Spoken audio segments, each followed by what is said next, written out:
Hello students, આજનો આપણો topic છે general form of equation of circle.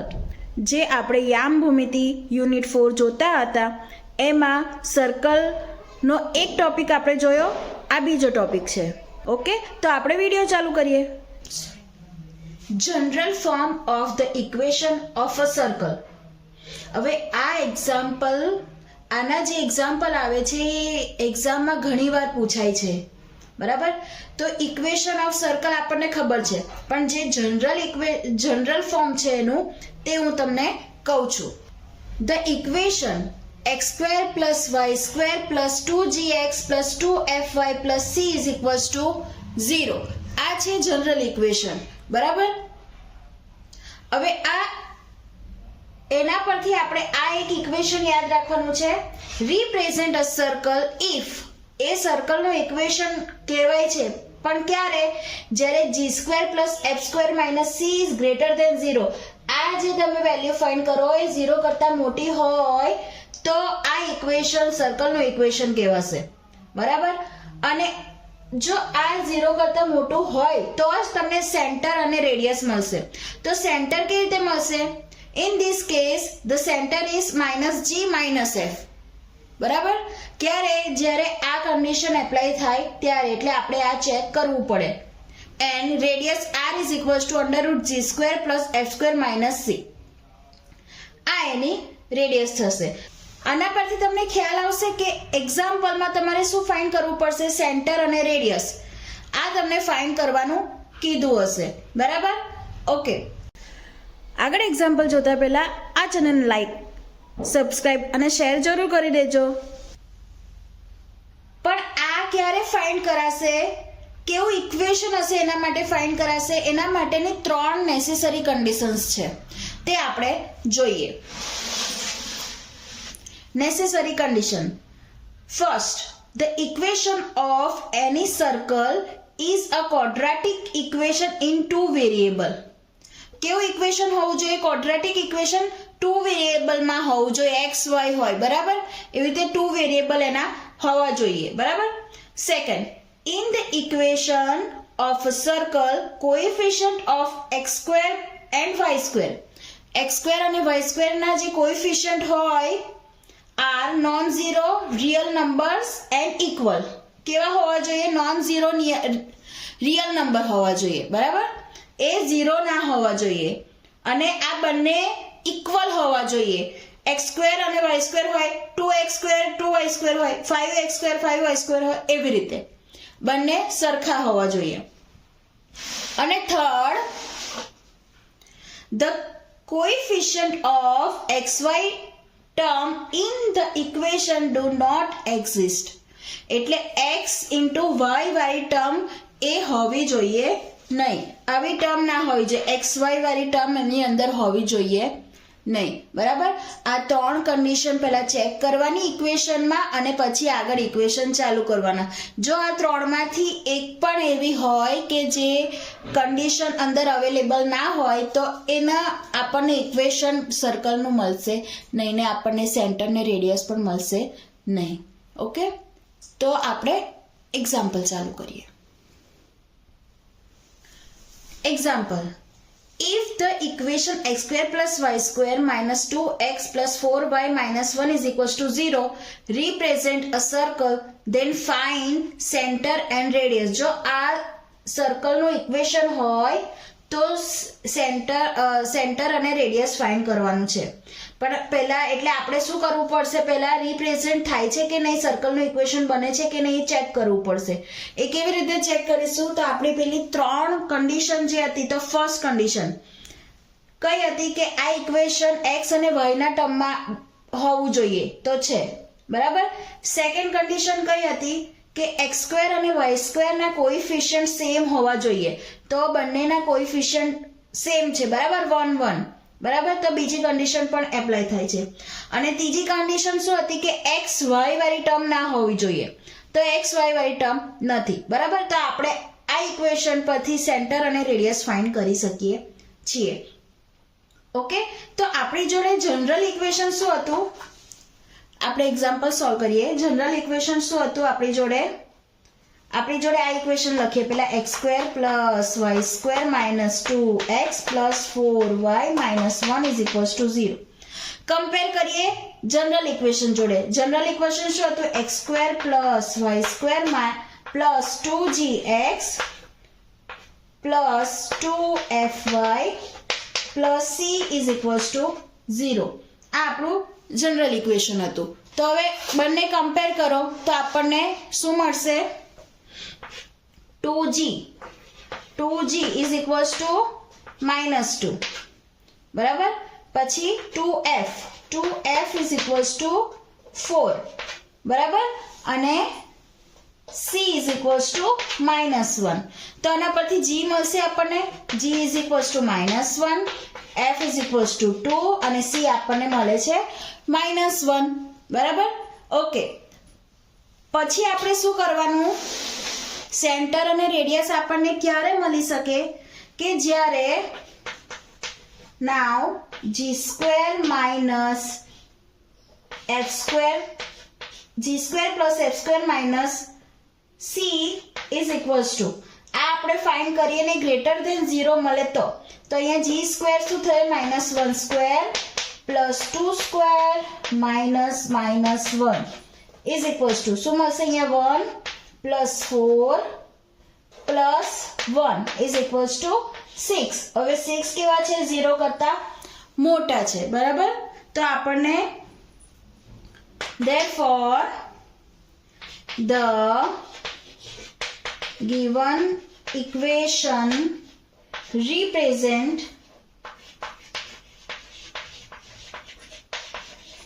a circle બરાબર. તો હવે સેન્ટર શોધીએ. સેન્ટર શું? તો c - g - f. તો શું થશે? -g કેટલા થશે? -1 એટલે 1 અને -f કેટલા થશે? -2 બરાબર. આ 2 છે તો -2 અને રેડિયસ r શું હતું? √g² + f² - c એ આપણે અહીંયા ફાઇન્ડ કરેલું છે. g² + f² - c કેટલા હતા? 6. તો √6. તો આપણને સેન્ટર અને રેડિયસ મળી ગયું. તો આપણું રિક્વાયર્ડ સેન્ટર અને રેડિયસ થશે. એક્ઝામ્પલ ખૂબ ઇઝી છે. થોડીક યાદ રાખવાની વસ્તુ યાદ રાખો. બધા એક્ઝામ્પલમાં સેમ જ કરવાનું છે. ઓકે, નેક્સ્ટ એક્ઝામ્પલ જોઈએ આપણે.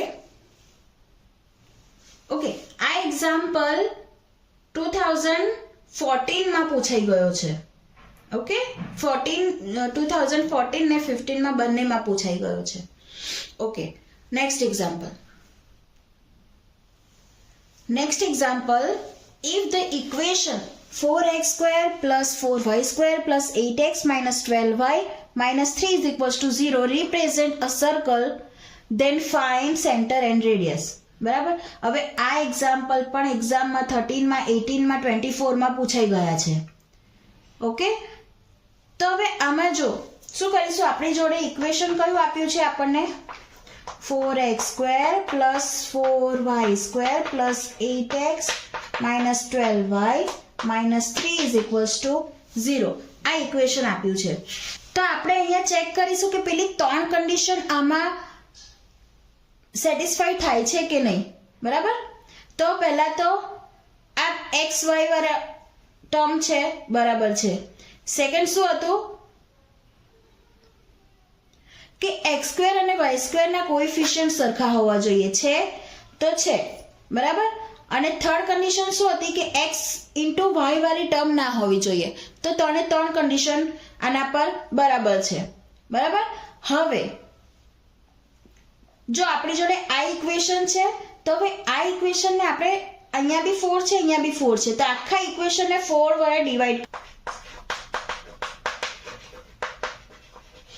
dividing by 4. તો શું લખાશે અહીંયા? x² + y². અહીંયા શું લખાશે? 2x - 3y minus 3/4 is equals to 0. આવું થશે. હવે આપણા ઇક્વેશન જોડે કમ્પેર કરીએ. આપણું ઇક્વેશન શું હતું? x² + y² + 2gx + 2fy + c is equals to 0. આની જોડે કમ્પેર કરીએ તો શું લખાશે?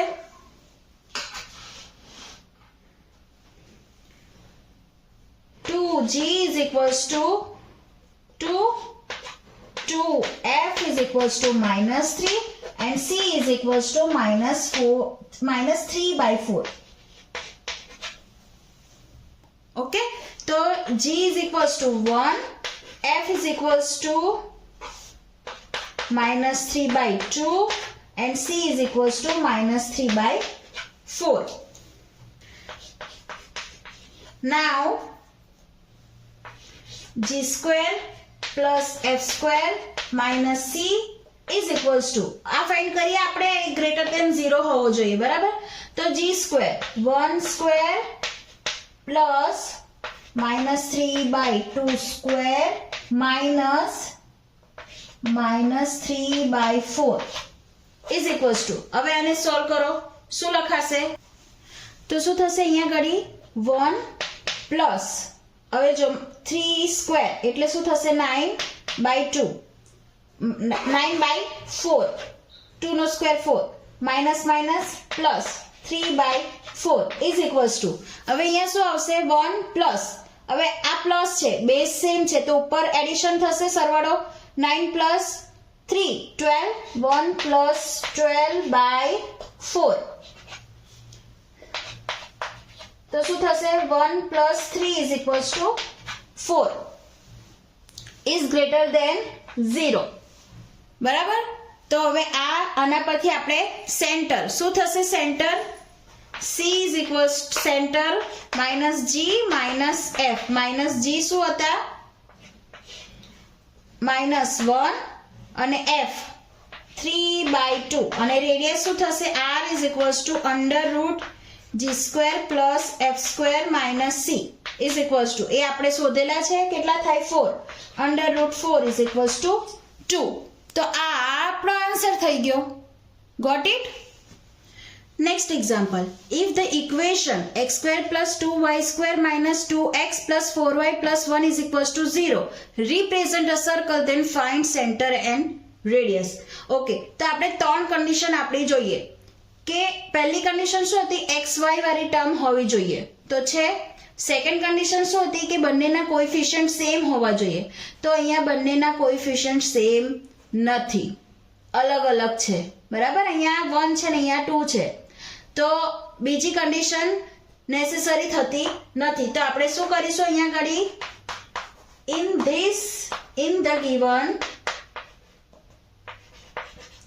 equation x² + 2y² - 2x + 4y + 1 is equals to 0, the coefficient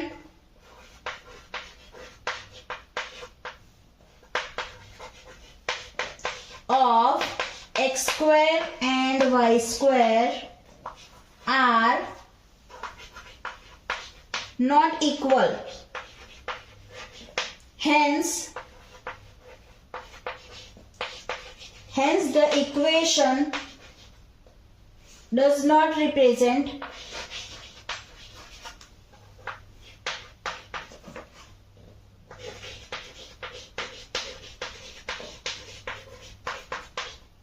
a circle. Okay, તો બસ આમાં આટલું જ લખવાનું છે કે એ સર્કલનું ઇક્વેશન રિપ્રેઝન્ટ થતું નથી. આ તમારો આન્સર થયો. Okay, next example. If the equation x² + y² - 4x - 6y - 4 is equals to 0, represent a circle, then find the center and radius. Okay, આમાં રેડિયસ અને સેન્ટર ફાઇન્ડ કરવાનો છે. જો ઇક્વેશન રિપ્રેઝન્ટ થાય તો બધી કન્ડિશન જો સેટિસ્ફાઈડ થાય તો પછી આગળ સેન્ટર અને રેડિયસ ફાઇન્ડ કરવાનું છે, આગળના એક્ઝામ્પલની જેમ સેમ. ઓકે, તો આ એક્ઝામ્પલ હોમવર્કમાં. ઓકે, આઈ હોપ કે આ વિડીયો તમને હેલ્પફુલ રહ્યો હશે. આવા બીજા વિડીયો જોવા માટે આ ચેનલને લાઈક, સબસ્ક્રાઈબ અને શેર જરૂર કરજો. Thank you.